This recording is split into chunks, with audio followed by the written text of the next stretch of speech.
கர்த்தருடைய பரிசுத்த நல் நாமத்திற்கு மீண்டும் ஒரு விசை துதியும் கனமும் மகிமையும் உண்டாவதாக. இந்த அற்புதமான ஓய்வு நாளின் ஆரம்ப ஆராதனையிலே தேவ சமூகத்தில் தேவனை தொழும்படியாக கடந்து வந்திருக்கிற தேவ பிள்ளைகளாகிய உங்கள் யாவரையும் கிறிஸ்து இயேசுவின் விலையேற பெற்ற நாமத்தினாலே அன்போடு கூட வாழ்த்தி வரவேற்றுக் கொள்கிறேன். சகோதரி பிரிஸ்கில்லா அவர்களை நீண்ட நாட்களுக்கு பிறகாக நம்முடைய திருச்சபையில் காண முடிகிறது. அவர்களையும் நம்முடைய திருச்சபையின் சார்பாக மனதார வாழ்த்தி வரவேற்றுக் கொள்கிறேன். பரலோகத்தின் ஆண்டவர் கடந்த வாரங்கள் முழுவதும் நம்மை கண்ணின் மணி போல பாதுகாத்து ஆசீர்வாதமான நல்ல மழையும் நம்முடைய பகுதிக்கு கொடுத்திருக்கிறார் என்ற காரியத்தை சிந்திக்கும் பொழுது தேவனுக்கு நாம் நன்றி செலுத்துகிற ஒரு காரியத்துக்குள்ளே நாம் கடந்து வந்திருக்கிறோம். சமீப காலமாக ஒரு செய்தியை நான் ஆண்டவர் சமூகத்தில் தியானித்து கொண்டிருந்தேன். பொதுவாகவே நாம் வாழ்கிற காலம் முடிவு காலமாக இருந்து கொண்டிருக்கிறது. இந்த முடிவு காலத்தில் யார் புத்தி உள்ள மனுஷன் என்று சொல்லி நான் வேதாகமத்தை ஆராய்ந்து கொண்டிருந்தேன். வேதாகமத்தில் எங்கேயாவது புத்தி உள்ள மனுஷனை குறித்து சொல்லியிருக்கிறதா, அந்த புத்தி உள்ள மனுஷனுடைய அந்த காரியங்கள் என்னென்ன என்பதை குறித்து வேதாகமத்தில் ஆராய்ந்து கொண்டிருந்தேன். மத்தேயு எழுதின நற்செய்தி நூல்ல ஒரு புத்தி உள்ள மனுஷனை குறித்து பேசப்படுதுங்க. ஏன் அப்படின்னா, இந்த முடிவு காலத்தில் புத்தியை மங்க செய்கிற அளவிற்கு பெரிய பெரிய வஞ்சகங்கள்லாம் இந்த உலகத்தில் நடைபெற போகுதுங்களாம். ஸோ அப்போ அந்த புத்தியை மங்க செய்கிற பெரிய பெரிய வஞ்சகங்கள் நடைபெறுகிற சூழ்நிலையில் புத்தி உள்ள மனுஷர்களாய் நீங்கள் நானும் காணப்பட வேண்டுமெனால் நாம் என்ன செய்ய வேண்டும் என்பதை இந்த சத்தியம் நமக்கு சொல்லிக் கொடுக்குது. மத்தேயு 7வது அதிகாரம், மத்தேயு 7வது அதிகாரம் 7வது அதிகாரத்தில் வசனம் 16 நான் வாசிக்கிறேன், கொஞ்சம் பாருங்களேன். கிறிஸ்து ஒரு மிக முக்கியமான சம்பவத்தை சொல்லிக்கிட்டு வந்துட்டு அடுத்த விஷயத்த சொல்றாரு. அவர்களுடைய கனிகளினாலே அவர்களை அறிவீர்கள். முட்செடிகளில் திராட்சை பழங்களும் முட்பூண்டுகளில் அத்திப்பழங்களையும் பார்க்கிறீர்களா? அப்படியே நல்ல மரமெல்லாம் நல்ல கனியை கொடுக்கும், கெட்ட மரமோ கெட்ட கனிகளை கொடுக்கும். நல்ல மரம் கெட்ட கனிகளை கொடுக்க மாட்டாது, கெட்ட மரம் நல்ல கனிகளை கொடுக்க மாட்டாது.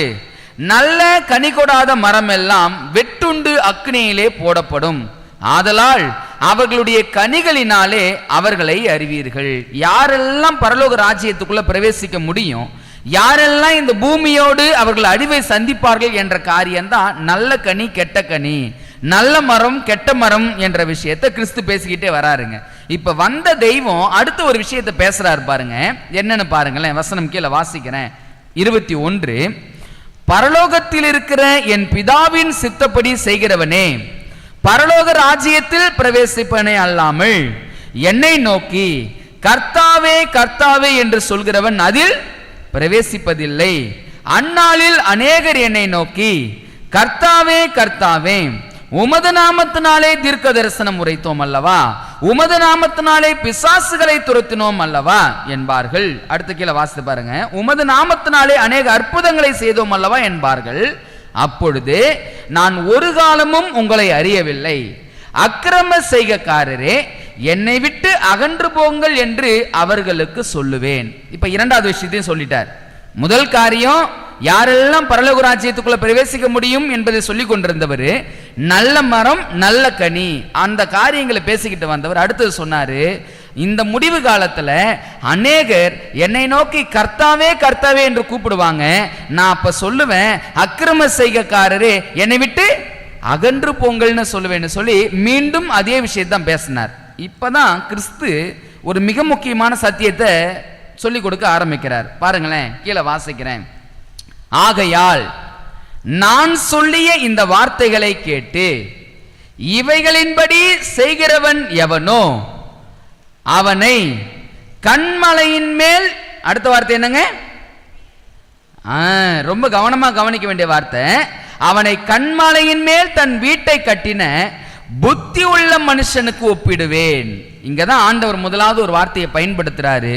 யார் புத்தி உள்ள மனுஷன்? இந்த முடிவு காலத்துல யார் புத்தி உள்ள மனுஷன் என்பதை இந்த சத்தியம் நமக்கு சொல்லிக் கொடுக்குது. என்ன அப்படி, எப்படி ஒரு மனுஷன் புத்தி உள்ளவன் என்பதை அடையாளம் கண்டு கொள்ள முடியும்? கீழே வாசிக்கிறோம் பாருங்க. பெருமழை சொரிந்து பெருவெள்ளம் வந்து காற்று அடித்து அந்த வீட்டின் மேல் மோதியும் அது விழவில்லை, ஏனென்றால் அடுத்த வார்த்தை, அது கன்மலையின் மேல் அஸ்திபாரம் போடப்பட்டிருந்தது. நான் சொல்லிய இந்த வார்த்தைகளை கேட்டு இவைகளின்படி செய்யாதிருக்கிறவன் எவனோ அவன் தன் வீட்டை மணலின் மேல் கட்டின புத்தி இல்லாத மனுஷனுக்கு ஒப்பிடப்படுவான். பெருமழை சொரிந்து பெருவெள்ளம் வந்து காற்று அடித்து அந்த வீட்டின் மேல் மோதின போது அது விழுந்தது முழுவதும் அழிந்தது என்றார். அன்பானவர்களே, இந்த வார்த்தைகளை கிறிஸ்து பேசும்போது புத்தி உள்ள மனுஷன் என்ற ஒரு வார்த்தையை பயன்படுத்தினாரு. அந்த புத்தி உள்ள மனுஷன் யார் என்பதை அவர் பிரித்து சொல்லும் போது இரண்டு விதமான காரியங்களை கிறிஸ்து பேசுறார். ஒன்று, கன்மலையின் மேல் கட்டப்பட்ட வீடு அப்படின்னு சொல்றாரு. இரண்டாவது, மணலின் மேல் கட்டப்பட்ட வீடு அப்படின்னு சொல்றார். அப்ப இந்த கன்மலையின் மேல் கட்டப்பட்ட வீடும் மணலின் மேல் கட்டப்பட்ட வீடும் ஒரு பெரிய விளைவை சந்திக்குது. அந்த விளைவு எதனால் சந்திக்கப்படுகிறது என்பதை அந்த வசனத்தில் வாசிக்கும் போது நம்ம வாசிக்கிறோம், பெருமழை சொரிந்து. அப்ப பெரிய மழை வரப்போகுதுங்களாம். இரண்டாவது வார்த்தை, பெருமழை சொரிந்து பெருவெள்ளம் வந்து, பெருமழையும் வருது, அந்த பெரும் மழையினால பெரிய வெள்ளமும் வருகிறது. அதை தாண்டி என்ன வருது பாருங்களேன், காற்று அடித்து அந்த வீட்டின் மேல் மோதியும் அது விழவில்லை. இந்த விஷயத்தை கிறிஸ்து ஓமையா பேசிக்கொண்டிருக்கிறாரு. அப்படி ஓமையாய் பேசிக்கொண்டிருக்கிற தேவன் யார் பரலோக ராஜ்யத்துக்குள் பிரவேசிக்க முடியும் என்ற விஷயத்தையும் இதுக்குள்ளதாங்க வச்சிருக்கிறார். எப்பொழுதுமே வேதாகமத்தில் ஒரு சத்தியங்களை படிக்கும்போது கிறிஸ்து இங்க சொல்றாரு, வீடுன்றாரு, கண்மலைன்னு சொல்றாரு, பெருமழைன்னு சொல்றாங்க, பெருவெள்ளம்னு சொல்றாங்க, காற்று அடித்துன்னு சொல்றாங்க, மணல் மேல் கட்டப்பட்ட வீடுன்னு சொல்றாங்க. என்னதான் ஆண்டவரே இதுக்கான அர்த்தம் அப்படின்னு சொல்லி ஆராயும் பொழுது நமக்கு நல்லா தெரியும், காலம் எவ்வளவாய் நெருங்கி கொண்டிருக்கிறதோ, இந்த உலகத்திற்கான முடிவு எவ்வளவாய் நெருங்கி கொண்டிருக்கிறதோ, இந்த முடிவு காலத்துல யார் புத்தி உள்ள மனுஷன், அந்த புத்தி உள்ள மனுஷன் என்று வரும்பொழுது வேதாகமத்துல இதே போல ஒரு வார்த்தையை பிரவேசிக்கிறது, புத்தி இல்லாம போனது. இந்த வார்த்தைகள் எங்கேயாவது வேதாகமத்துல எந்த சம்பவத்திலேயாவது உங்களுக்கு சிங்க் ஆகுதுங்களா? எந்த சம்பவங்க? 10 கன்னிகை ஊமை இல்ல?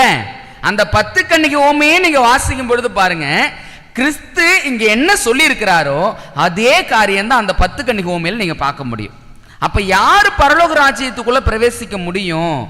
இன்னைக்கு இந்த சத்தியத்தை நீங்களும் நானும் ஏன் புரிந்து கொள்ள வேண்டியதா இருக்கிறது அப்படின்னா, பெருமழை வரப்போகிறது, பெருவெள்ளம் வரப்போகிறது, காற்று அடிக்க போகிறது. இது எல்லாம் எங்க அடிக்க போகுது அப்படின்னா வீட்டின் மேல் அடிக்க போகுது. அப்ப வீட்டின் மேல் அடிக்க போகிறது அப்படின்னா வீடுனா முதலாவது எதை குறிக்குதுன்னு படிக்கணுங்க. ஒவ்வொரு ஸ்டெப்பா படிக்க போறோம். படிக்கும்போது இந்த செய்தியினுடைய முடிவில் நீங்களும் நானும் சிந்திக்க வேண்டியது என்ன அப்படின்னா, நாம் நம்முடைய வீட்டை எங்க கட்டி வச்சிருக்கிறோம்? இன்னைக்கு நாம் சேஃபான ஒரு இடத்துல தான் இருக்கிறோமா?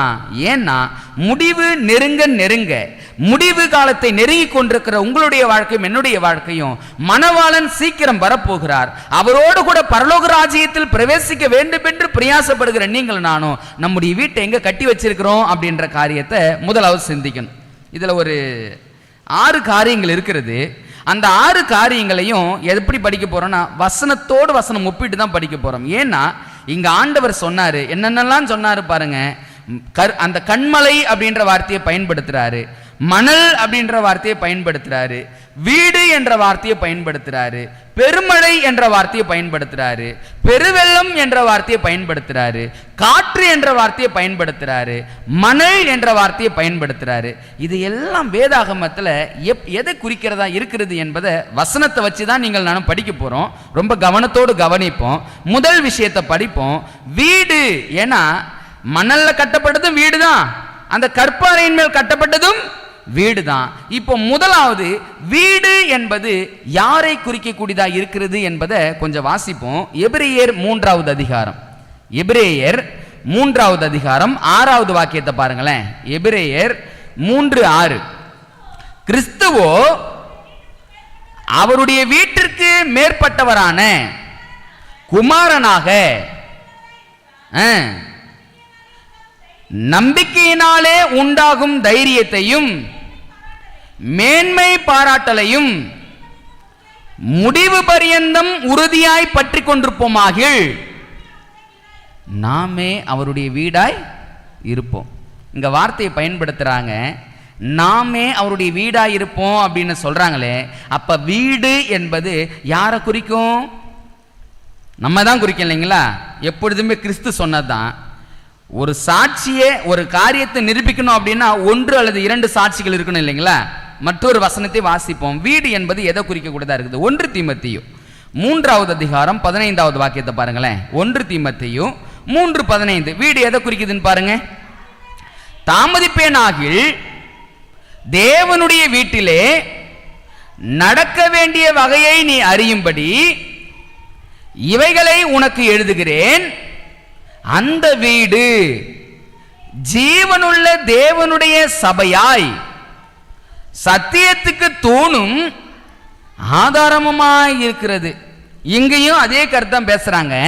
அங்க எபிரேயர்ல வாசிக்கும் போது நாமே அவருடைய வீடாய் இருப்போம் அப்படின்னு வார்த்தையை வாசிச்சோம். இங்க திரும்பவும் 1 தீமோத்தேயு 3:15 வாசிக்கும் போது வீடு என்பது எதை சொல்றாங்க?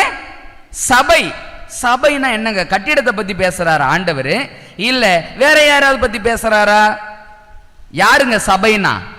நீங்கள் நானும் தான் சபை இல்ல? அப்ப வீடு என்பது யாரை குறிக்கக்கூடியதா இருக்கிறது? நம்மை குறிக்கக்கூடியதா இருக்கிறது, மனிதர்களை குறிக்கக்கூடியதா இருக்கிறது என்ற விஷயத்தை ரொம்ப கவனமா கவனிச்சுக்கணும். அப்ப வீடு என்பது மனிதர்களை குறிக்குது. இரண்டாவது வார்த்தையை படிச்சு புரிஞ்சுக்குவோம். இரண்டாவது வார்த்தை என்னன்னு பாருங்களேன். வீடை படிச்ச நாம அடுத்த ஒரு வார்த்தையை ஆண்டவர் சொல்றாரு. என்ன சொன்னார் அப்படின்னா கற்பாறை அப்படின்னு சொல்றாரு. கண்மலை அப்படின்ற வார்த்தையை பயன்படுத்தினார் இல்லைங்களா? இது எல்லாருக்குமே ரொம்ப தெரிஞ்ச ஒரு பரிச்சயமான காரியம். கண்மலை என்பது வேதாகமத்தில் யாரை குறிக்கும்? கிறிஸ்து. வசந்த வாஸ்தலாங்களா? 1 கொரிந்தியர் 10வது அதிகாரம் 4வது வாக்கியத்தை பாருங்களேன். ஒரே ஞானபானத்தை குடித்தார்கள். எப்படி எனில் அவர்களோட கூட சென்ற ஞான கண்மலையின் தண்ணீரை குடித்தார்கள். அந்த கண்மலை கிறிஸ்துவே. அந்த கண்மலை மலை பாறை அப்படின்னு சொல்றாங்க. இங்க மத்திய புத்தகத்தில் வாசிக்கும் போது கிறிஸ்து அந்த வார்த்தையை எப்படி பயன்படுத்தினார் என்பதை மீண்டும் நான் கொஞ்சம் வாசிக்கிறேன் பாருங்க. அதை எப்படிப்பட்ட வார்த்தையை பயன்படுத்தியிருக்கிறார் என்பதை வாசிக்கிறேன். 24 ஆகையால் நான் சொல்லி இந்த வார்த்தைகளை கேட்டு இவைகளின்படி செய்கிறவன் எவனோ அவனை கண்மலையின் மேல் தன் வீட்டை கட்டின. அப்ப அந்த கண்மலை என்பது யாரை குறிக்குது? கர்த்தராகிய இயேசு கிறிஸ்துவை குறிக்குது. எத்தனை விஷயம் படிச்சுட்டாங்க? 2 விஷயத்தை படிச்சிட்டோம். வீடுனா யாரை குறிக்குதுன்னு படிச்சிட்டோம், கண்மலை என்பது யாரை குறிக்குதுன்னு படிச்சிட்டோம். இப்போ 3வது ஒரு காரியத்தை படிக்க போறோம். இந்த பெருமழை அப்படின்ற ஒரு வார்த்தை வந்துச்சு இல்லைங்களா? பெருமழை என்பது எதை குறிக்கக்கூடியதா இருக்கிறது வேதாகமத்தில்? ஒரு வசனத்தை வாசிப்போம். உபாகமம் 32வது அதிகாரம் 2வது வாக்கியத்தை வாசிப்போம். அந்த பெருமழை, மழை என்பது எதை குறிக்குது? மழையானது இளம் பயிரின் மேல் பொழிவது போல என் உபதேசம் பொழியும், பனித்துளிகள் புல்லின் மேல் இறங்குவது போல என் வசனம் இறங்கும். அப்ப மழை என்பது எதை குறிக்குதுங்க? உபதேசம், வசனம் அப்படின்னு வாசிக்கிறோம் இல்லைங்களா? அப்ப நல்லா புரிஞ்சுக்கணும். வீடு என்பது நம்மை குறிக்கிறது. 2வது கண்மலை என்பது கிறிஸ்துவை குறிக்குது.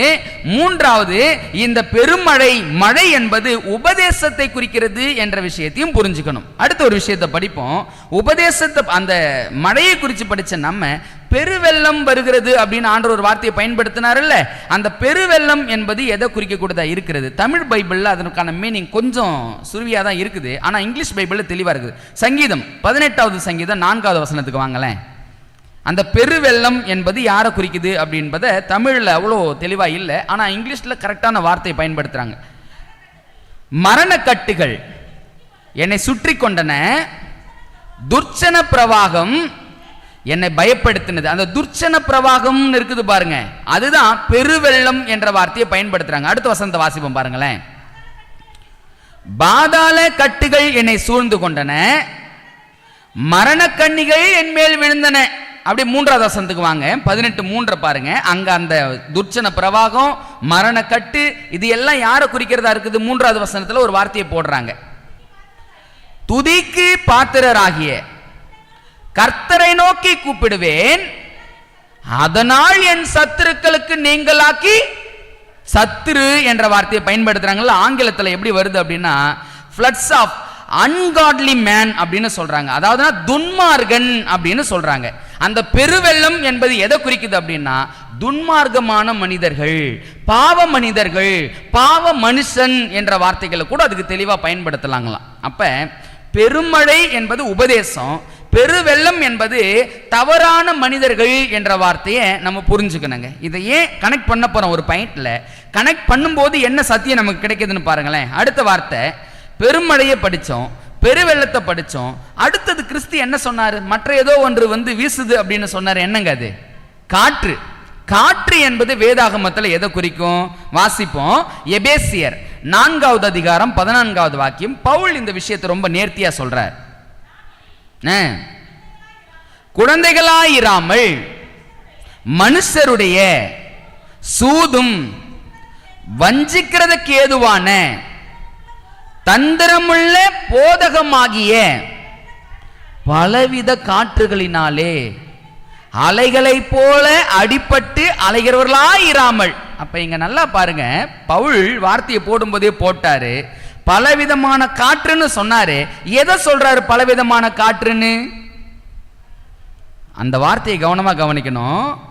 மனுஷருடைய சூதும் வஞ்சிக்கிறதுக்கு ஏதுவான தந்திரமுள்ள போதகமாகிய. அப்ப மனுஷன் மூலமா வருகிற தந்திரமான போதகம், மனிதன் கொண்டு வருகிற தந்திரமான உபதேசங்கள் என்ற வார்த்தையை நம்ம புரிஞ்சுக்கணுங்க. எத்தனை காரியம் படிச்சிருக்கிறோம்? வீடு என்றால் என்னன்னு படிச்சிட்டோம். வீடு என்பது எதை குறிக்குதுங்க? நாம் தான், சபை தான், நம்ம தான் வீடு என்பதை புரிஞ்சுக்கிட்டோம். இரண்டாவது, கண்மலை என்பது எதை குறிக்குதுன்னு படிச்சிட்டோம். இயேசு கிறிஸ்து, கிறிஸ்து தான் கண்மலை அப்படின்ற விஷயத்தை படிச்சிட்டோம். பெருமழை, மழை என்பது எதை குறிக்குதுன்னு படிச்சோம். மழை என்பது எதுங்க? உபதேசம் அப்படின்னு படிச்சோம் இல்லைங்களா? பெருவெள்ளம் அப்படின்னு வரும்போது துன்மார்க்கமான மனிதன் அல்லது பாவ மனுஷன் என்ற வார்த்தையை அதுக்கு பயன்படுத்துறாங்க. அன்காட்லி மேன் அப்படின்னு ஆங்கிலத்தில் அந்த வார்த்தை இருக்குது. ஸோ அதை தாண்டி படிச்சோம். காற்று என்பது எதை குறிக்குதுன்னு படிச்சோம். தந்திரமான உபதேசம், போதகம் அப்படின்ற விஷயத்தை படிச்சுக்கிட்டோம். இப்போ இதையெல்லாம் படிச்ச நம்ம இறுதியாக ஒரு விஷயத்தை படிக்க போறோம். அங்கு கண்மலை என்பது கிறிஸ்து. இங்க இயேசு கிறிஸ்து அந்த ஓமையை சொல்லும்போது சொன்னாரு கண்மலையின் மேல் கட்டப்பட்ட வீடு அப்படின்னாரு. மற்றொரு வீடு எங்க கட்டப்பட்டுச்சுங்களா? மணல் மேல் கட்டப்பட்ட வீடு இல்ல. இப்ப மணல் என்பது எதை குறிக்கக்கூடியதா இருக்கிறது என்பதை பழைய ஏற்பாட்டில் ஒரு இடத்துல சொல்றாங்க பாருங்களேன். யோசுவா புத்தகம் 11வது அதிகாரம் வசனம் 4. யோசுவா 11:4 வாசிக்கலாங்களா?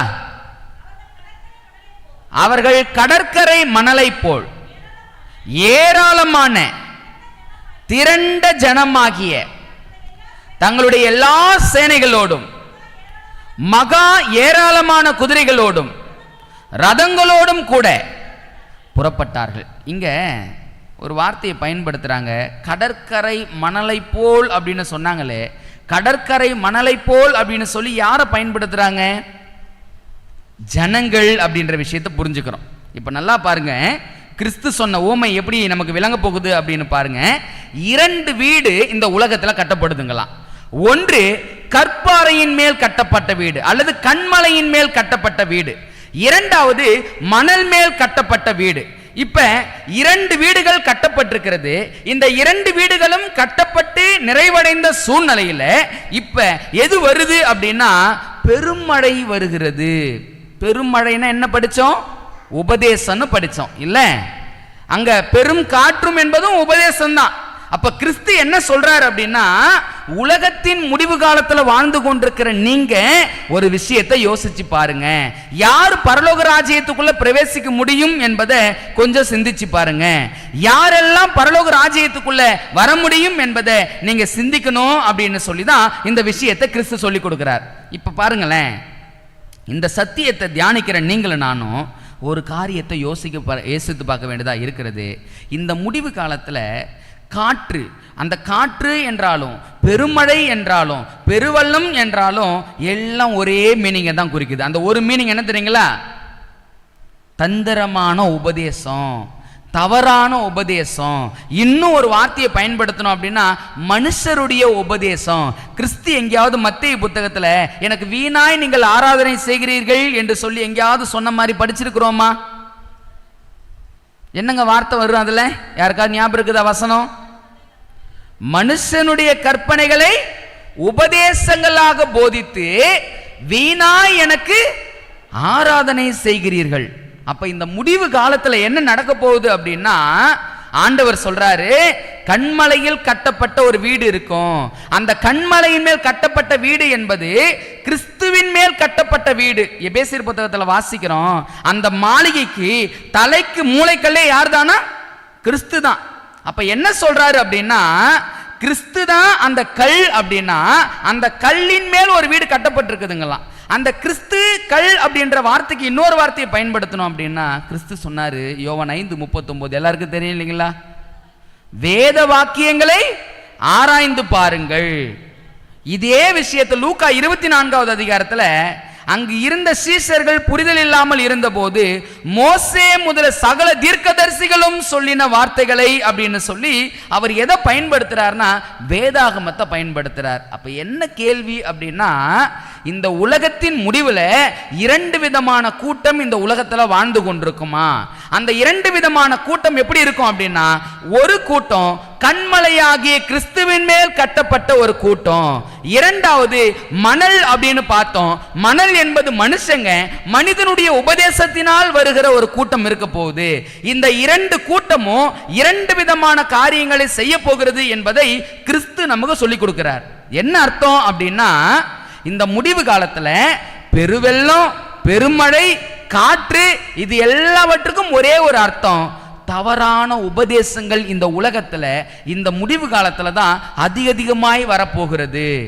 காற்று இந்த உலகத்துல அதிகமாய் அடிக்க போகிறது. மனுஷனுடைய உபதேசங்கள் இந்த உலகத்துல தலையெடுக்க போகிறது. அப்ப மனுஷனுடைய உபதேசம் ஒரு புறம் இருக்கிறது, கண்மலையாகிய கிறிஸ்து கொடுத்த வேதாகம சத்தியம் ஒரு புறமா இருக்கிறது. இந்த 2 காரியங்கள்ல நீ எங்கப்பா வீட்டை கட்டி வச்சிருக்கிற? வீடு என்பது யாரை குறிக்குதுன்னு பார்த்தோம், நம்மை குறிக்கிறதுன்னு பார்த்தோம். அப்ப கிறிஸ்து கேட்கிறாரு, உங்க வாழ்க்கையில நீங்க எங்க இருக்கிறீங்க? மனுஷனுக்காக காரியங்களை செய்றீங்களா? இல்ல வேதம் என்ன சொல்கிறதோ அந்த வேதம் தான் என் வாழ்க்கை, வேதம் தான் என் வழி என்று சொல்லி கண்மலையாகிய கிறிஸ்து கொடுத்த நானே வழியும் சத்தியமும் ஜீவனுமாய் இருக்கிறேன் என்று சொன்ன அந்த சத்தியமாகிய கிறிஸ்து, வேத வாக்கியங்களை ஆராய்ந்து பார்க்க சொன்ன கிறிஸ்து, வேத புத்தகமாய் மாறி இருக்கிற கிறிஸ்து, ஆண்டவர் கேட்கிறாரு. என்ன கேட்கிறாரு?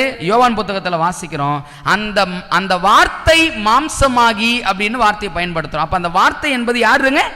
இயேசு கிறிஸ்து இல்ல? அப்ப கிறிஸ்து என்ன சொல்றாருன்னா, இந்த முடிவு காலத்துல மனுஷனுடைய தவறான போதனைகள்லாம் இந்த உலகத்துல அதிகமா வரும். கேள்வி, உலகத்துல வருகிற அந்த தவறான உபதேசம் நம்ம சபைக்குள்ள வருமா? என்னங்க நினைக்கிறீங்க? நம்ம சபைக்குள்ள வர்றதுக்கு வாய்ப்பு இருக்குதா? நிச்சயம் இருக்குது. நம்முடைய முன்னோர்கள் சத்தியத்தை ஆராய்ந்து 28 மூல கோட்பாடுகளை வேதாகமத்திலிருந்து பிரித்து விசுவாச அறிக்கையாய் வைத்து இதுதான் சத்தியம் அப்படின்னு வச்சிருக்கிறாங்க. இன்னைக்கு லேசா ஒரு காற்று அப்படியே அடிக்க ஆரம்பிக்கிறது. அந்த காற்று என்ன தெரியுங்களா? பரிசுத்த ஆவியானவரே இல்லை. கேள்வி யோசித்து பாருங்க, நாம் நம்முடைய வீட்டை கண்மலையாகிய கிறிஸ்து கொடுத்த வேதாகமத்தின் மீது அமைத்து வைத்திருந்தோம் அப்படின்னா, இப்படிப்பட்ட காற்று, இப்படிப்பட்ட பெருவெள்ளம், இப்படிப்பட்ட பெரிய மழை வருகிற பொழுது அந்த கண்மலையின் மேல் கட்டப்பட்ட வீடு அசைக்கப்படுமா? அசைக்கப்படாது. ஆனா ஒருவேளை மணலின் மேல் கட்டப்பட்ட வீடா இருந்தா, கிறிஸ்து சொல்றாரு, பா இந்த உலகத்துல மட்டும் தவறான உபதேசங்கள் இல்லை, அந்த தவறான உபதேசம் கொஞ்சம் கொஞ்சமா ஆண்டவருடைய திருச்சபைக்குள்ள வர்றதுக்கு வாய்ப்பு இருக்குதுப்பா. அப்ப நான் என்ன ஆண்டவரே செய்யறது? உன்கிட்ட வருகிற அந்த வெள்ளம், அந்த காற்று, அந்த மழை, அந்த உபதேசம் சரியானதா என்பதை நீ எப்படி புரிஞ்சுக்க முடியும் அப்படின்னா, கண்மலையாகிய கிறிஸ்து இல்லாம நம்மால புரிந்து கொள்ளவே முடியாது. அவர் கொடுத்த வேதாகமும் இல்லாம நான் சரியான இடத்துல தான் வீட்டை கட்டி இருக்கிறேன், என்னுடைய கண்மலையின் மீது தான் என் வீடு இருக்கிறது என்பதை நம்ம உறுதிப்படுத்தி இருக்கிறோமா? ஏன்னா முடிவு காலத்துல அப்படிப்பட்ட பெரிய வஞ்சகங்கள்லாம் வருதுங்க. நான் சொல்லங்க, கிறிஸ்து சொல்லியிருக்கிறாரு, தெரிந்து கொள்ளப்பட்டவர்களையும் வஞ்சிக்கத்தக்கதாக என்ற வார்த்தையை பயன்படுத்துறார். அப்ப சத்தியத்தை ஆராய்ந்து அறிந்திருந்து தெரிந்திருக்கிறது என்று சொல்லக்கூடிய நபர்களை கூட வஞ்சிப்பதற்கு பலவிதமான உபதேசங்கள் இந்த உலகத்தில் வந்து கொண்டிருக்கிறது. அப்படின்னா புத்தி உள்ள மனுஷன் கணக்கு பார்க்க கடவன்னு வேதாகமம் சொல்லுது. அப்படின்னா அப்ப புத்தி உள்ள மனுஷனை கவிழ்ப்பதற்காக இந்த முடிவு காலத்துல பலவிதமான உபதேசங்கள் வந்து கொண்டிருக்கிறது. அந்த பலவிதமான உபதேசங்கள் வந்து கொண்டிருக்கிற சூழ்நிலையில நீங்கள் நானும் கண்மலையாகிய கிறிஸ்துவின் மீது கட்டப்பட்டவர்களாக இருப்போம். அப்படின்னா மனுஷ உபதேசம் அல்ல, மனித வார்த்தை அல்ல, வேதாகமம் என்ன சொல்கிறது, வேத சத்தியம் என்ன சொல்கிறது என்பதை ஆராய்வோம். அப்படின்னா நிச்சயமாக நீங்கள் நானும் கண்மலையின் மேல் கட்டப்பட்ட வீடா இருப்போங்க. ஒருவேளை மணலின் மேல் கட்டப்பட்ட வீடா இருந்துச்சுன்னு வச்சுக்கங்களேன், இப்ப இல்லைங்க, முடிவு காலத்துல இன்னும் பெருவெள்ளம் வரப்போகிறது, பெருங்காற்று வரப்போகிறது, காற்று அடிக்க போகிறது. இந்த பெருவெள்ளம், பெருமழை, பெருங்காற்று இது எல்லாம் ஒன்று சேர்ந்து அடிக்கும் போது மணலின் மேல், மனிதனுடைய உபதேசத்தின் மேல், மனுஷனுடைய சத்தியத்தின் மேல் ஒரு வீட்டை நீங்கள் நானும் அமைச்சிருந்தோம் அப்படின்னா அந்த வீடு நிலை நிற்குமா? நிலை நிற்காது. கிறிஸ்து அதனால தான் சொல்றாங்க, உன் வீட்டை எங்கப்பா கட்டி வச்சிருக்கிற? நீ கண்மலையாகிய கிறிஸ்துவின் மேலதான் இருக்கிறியா? நீ உங்ககிட்ட இருக்கிற உபதேசம்லாம் வேதாகம சத்தியத்தின்படி தான் இருக்கிறதா? உபதேசங்கள் எல்லாம் கிறிஸ்துவை சார்ந்துதான் இருக்கிறதா? உன் வாழ்க்கையில நீ அனுசரிக்கிற ஒவ்வொரு முறைகளும் வேதம் சொல்லுகிறதின் அடிப்படையில தான் இருக்கிறதா என்பதை நீங்கள் நான் என்ன பண்ண வேண்டியதா இருக்குது? ஆராய்ந்து பார்க்க வேண்டியதா இருக்கிறது. ஏன் அப்படின்னா இந்த உலகத்துல சீக்கிரமாய் காற்றுகள் கட்டவிழ்க்கப்பட போகிறது. முடிவு காலத்துல வஞ்சகங்கள் பெருளவில் வரப்போகிறது. இந்த காலங்கள்ல நீங்கள் நானும் வேதாகம சத்தியத்தை நம்மளுடைய வாழ்க்கையில மையமா வைக்கல அப்படின்னா நிச்சயமாய் கிறிஸ்து அன்னைக்கு இருந்த யூதர்களுக்கு சொன்னாரு, மனுஷனுடைய உபதேசங்களை நீங்க போதித்து எனக்கு வீணாய் ஆராதனை செய்கிறீர்கள் அப்படின்னு சொல்றதுக்கான சூழல் நம்மிலும் உருவாவதற்கு ஒரு வாய்ப்பு இருக்கிறதானா? இருக்கிறது. அதனாலதான் கிறிஸ்து என்ன செய்யறாரு அப்படின்னா, உங்க வீட்டை எங்க கட்டி இருக்கிறீங்க, நீங்க புத்தி உள்ள மனுஷரா, நீங்க சிந்திச்சு பாருங்க. ஏன் அப்படின்னா 10 கன்னி ஊமையில அந்த சம்பவத்தை தெளிவாய் பார்க்க முடியும். அந்த 10 கன்னி ஊமை யாருக்காக எழுதப்பட்ட தெரியுங்களா? யாராவது கெஸ் பண்ண முடியுமா? யாருக்காக எழுதப்பட்ட சத்தியம் 10 கன்னி ஊமை யாருக்காக எழுதப்பட்டது? சொல்லட்டுங்களா? இயேசுவினுடைய வருகைக்காக யார் காத்து கொண்டிருக்கிறாங்களோ அவங்களுக்காக எழுதப்பட்டதுதான். அப்ப இயேசுவினுடைய வருகைக்காக யார் காத்து கொண்டிருக்கிறது? நம்ம தான் இல்லைங்களா? அங்கேயும் பாருங்க, கிறிஸ்து மணவாளன் வருவார் என்று சொல்லிதான் காத்திருந்தாங்க. இங்கேயும் ஒரு கூட்டம் மணவாளன் வருவார்னு சொல்லிதான் காத்து கொண்டிருக்கிறோம். அங்க 5 கன்னிகை புத்தி உள்ளவர்களா இருந்தாங்க. அவங்க கையில என்ன இருந்துச்சு? என்ன என்பது எதை குறிக்குது? பரிசுத்த ஆவியானவர். பரிசுத்த ஆவியானவர் அவர்கள் கையில இருந்தார் அப்படின்னா பரிசுத்த ஆவியானவர் எப்படி பெற்றுக்கொள்ள முடியும்? ஜெபம், வேத வாசிப்பு, இந்த 2 காரியங்களும் மையத்துவமா இருந்துச்சு. அதுல புத்தி உள்ள 5 கன்னிகை மணவாளனோடு பிரவேசிச்சாங்க. அதே போலதான் கிறிஸ்து இந்த காரியத்திலையும் சொல்றாரு, எப்பா உங்க வீட்டை எங்க கட்டி வச்சிருக்கிறீங்க? நீங்க அங்க கண்மலையாகிய கிறிஸ்துவின் மேல் கட்டப்பட்ட வீடா இருக்கிறதா, அல்லது மனுஷர்கள் கொண்டு வருகிற உபதேசங்களின் மீது கட்டப்பட்ட வீடா இருக்குதா? கண்மலையா மணலா என்பதை நீங்கள் நானும் சிந்தித்து பார்க்க வேண்டும் என்ற காரியத்தை யோசிக்க வேண்டியதா இருக்குது. ஏன்னா இன்னைக்கு ஆண்டவருடைய சத்தியத்தை மீறி உலக கலாச்சாரங்கள் ஒவ்வொன்றாக கிறிஸ்தவ உலகத்துல வந்துகிட்டே இருக்குதுங்க. கிறிஸ்தவ உலகத்துல வந்த அந்த கலாச்சாரங்கள் கொஞ்சம் கொஞ்சமாக மீதமான திருச்சபைக்குள்ளே ஆண்டு கொண்டே இருக்கிறது. அப்ப நீங்கள் நானும் உறுதியான கண்மலையின் மேல் அஸ்திபாரம் போடல அப்படின்னா, இந்த வேத புத்தகத்தின் மீது அஸ்திபாரம் போடல அப்படின்னா நீங்கள் நானும் வஞ்சிக்கப்படுவதற்கான வாய்ப்பு அநேகம். கிறிஸ்துவுக்கு அன்பானவர்களே, இந்த ஆரம்ப ஆராதனையில் நீங்கள் நான் சிந்திச்சு பார்ப்போம். கண்மலையாகிய கிறிஸ்துவின் மீது கட்டப்பட்ட வீடோடு நீங்கள் நானும் இருந்து கொண்டிருக்கிறோமா, அல்லது மணலின் மேல் கட்டப்பட்ட வீடாய் நீங்கள் நானும் இருந்து கொண்டிருக்கிறோமா என்பதை சிந்திச்சு பார்ப்போம். காலம் எவ்வளவாய் நெருங்குகிறதோ அவ்வளவுக்கு அவ்வளவு வஞ்சங்கள் இந்த உலகத்தை நெருக்கி கொண்டிருக்கிறது. நான் எதை செய்தாலும் வேதாகமத்தின்படி செய்கிறேனா? என்னுடைய வாழ்க்கையிலும் என் குடும்பத்திலும் என் திருச்சபையிலும் வேதாகமம் தான் முன்னிலைப்படுத்தி ஒவ்வொரு காரியமும் செய்யப்படுகிறது என்பதை நீங்கள் நானும் யோசித்து பார்ப்போம். நாளை தினத்தில் ஒரு மிக முக்கியமான சத்தியத்தை படிப்போம். கர்த்தர் தாமே நம் அனைவரையும் ஆசீர்வதிப்பாராக. ஆமென்.